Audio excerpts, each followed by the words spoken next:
So here's some pinto beans he already cut. You can see here, we grab a plant. See how it pulls right out like that? We'll come through at the combine.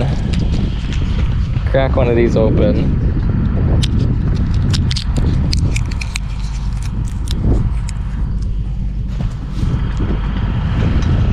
And there's your premium pinto beans. Good stuff. Well, good evening. So we are out in a pinto bean field. We got Casey over there. He's running the bean cutter. And I'm gonna hop in with him, make a couple rounds, and we'll send the drone up in a little bit to get some good shots. We got some nice beans here, so we'll see what Casey has to say about cutting beans here. But we got our Challenger MT765B. How's it going? Yeah, cutting some beans. Yep, I'm gonna hop in for a couple rounds.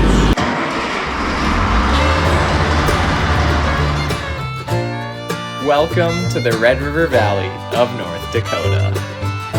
A land flowing with milk and honey. You're watching Beet Farmin Mitch.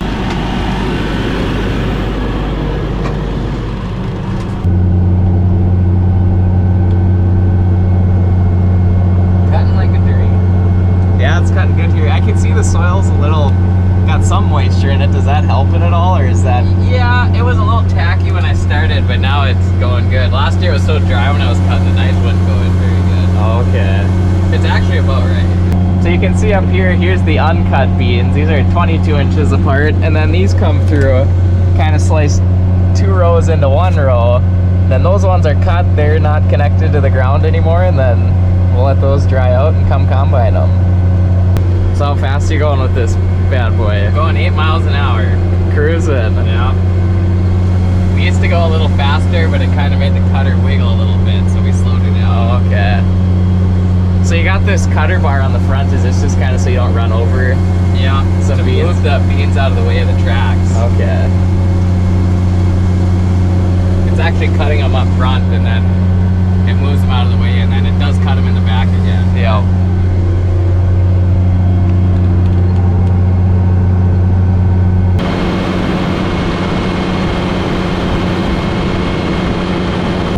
So you can see he hasn't cut the headland here, but this thing, we have a tool we call the picket. It's like a one-step thing, and it just pulls them over there so that he doesn't plug these up every time he makes a round.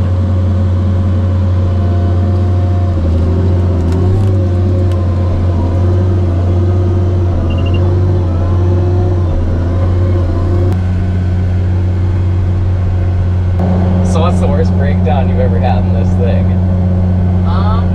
There's a bolt that broke to lift one of my wheels up on the cutter, and so the whole wheel fell off, or like the whole frame of the wheel fell off, and that was quite the project. And then that has been too bad. Just don't hit the dish with the front end. Okay, yeah, I suppose you don't want to plow that down.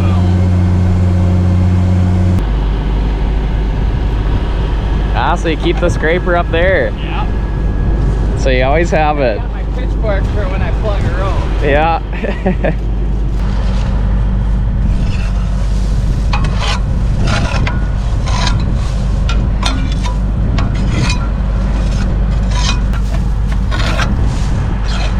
So we'll take a look at the knives here. These are what go on the ground and cut it. Well, we'll send the drone up and see you in a bit.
So yeah, the beans are looking good out there. He's still got to come through and cut his headland, but he does that at the end after he's done all this. And we'll let those dry, and when they dry, we're gonna go through with our combines and combine up with our universal headers. Oh, and I forgot to mention, that thing is Elmers 24-row bean cutter. And so if I ever refer to dry edible beans, that basically means anything other than soybeans, for the most part. So that could be pinto beans, navy beans, black beans, kidney beans. And so some people combine their dry edible beans with a flex header, basically a header like that you would see for like wheat harvest or soybean harvest. It has flex to it, and it's like the sickle, which is the part that goes back and forth, like if you get a haircut, that little sickle thing. So you'll go through and combine with that, and so we're gonna do some of our fields with that, but any nice square ones where we can use the cutter, we use the cutter. So we would straight combine, for example, maybe like a river bend, or just like a goofy little piece that doesn't work great for cutting, because you pretty much got to go straight with the cutter. You can't curve all over the place. So we'll do that. We'll do the cutter on the good square fields, but then on the odd shaped fields, we'll go through and we'll flex cut those. But the reason we like to cut is because you actually get a loss if you straight combine. I mean, there's going to be a little bit of loss no matter what, you know, whether that's lost through the combine or through running over the beans with the tractor, you know, there just is. But with straight combining them or flex cutting them, that sickle goes back and forth and it'll like shatter the pods. And so like say this one was still in the ground here, the sickle would come through and you might snip a pod and you'll have some pods fall, where like the headers that we use, those Elmers ones, come through like this and pick them all up. So there's less loss with the beans like this, but some guys just don't like doing this for time's sake, and you know, maybe they don't have the equipment. It's easy to flex cut them. So the reason we do that, save some beans. So we like to save the beans, and they measure beans by bags per acre. So I think they say that if you straight combine them with the flex header, you get like a 2 to 3 bag bean loss on a field. And so, you know, I'd say if we can hit mid-20s on beans for bags, so like 20, you get 25 bags an acre, like that's a good crop.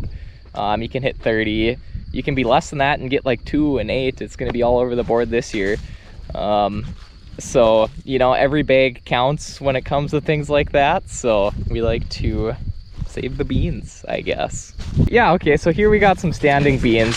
So if you came through with the flex cutters, you could come through and it would cut it, and you might snip this bean here, and you might have some loss in some of these other beans. And now these specific beans are a bush variety, so you wouldn't want to straight combine them. The reason you would is if it was like you didn't plan for it and it was a catastrophe and something like that happened, like the ground froze and it snowed, because that's happened before, and then you get a lot of loss on that. But these bush variety beans cut nice, and then you would plant like a taller standing variety if you were going to straight combine them, but you still get the loss on there. So yeah.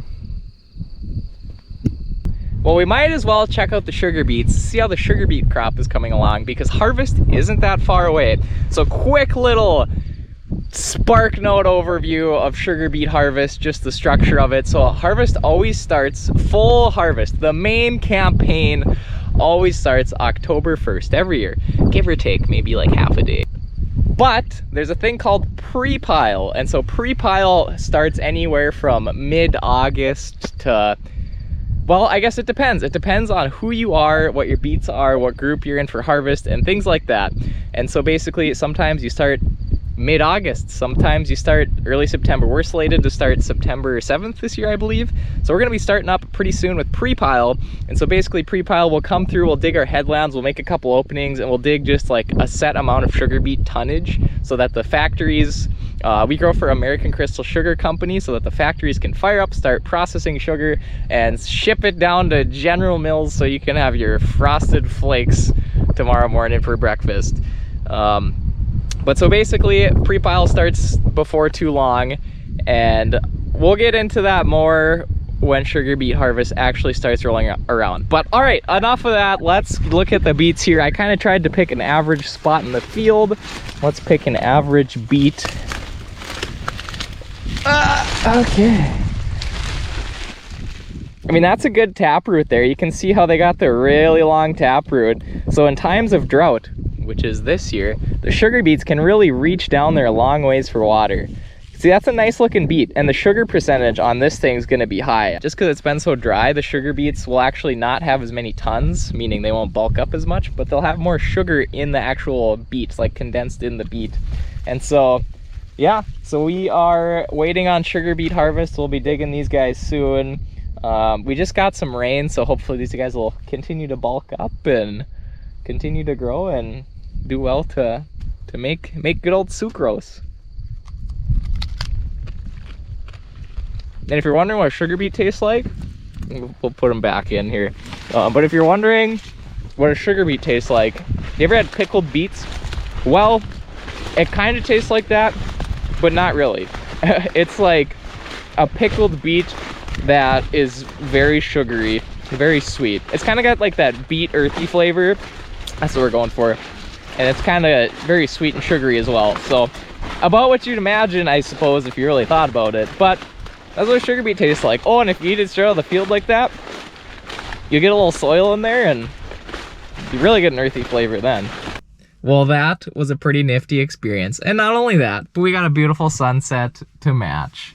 So I think we're gonna have a V8, good old savory V8. Can you name the 8 vegetables? We've got tomatoes, carrots, celery, beets, parsley, lettuce, watercress, spinach, and... oh, that's 8. There you go. Well, thanks for watching. Beet Farmin Mitch. Don't forget to keep it sweet. And sometimes you gotta keep it savory with a V8 too.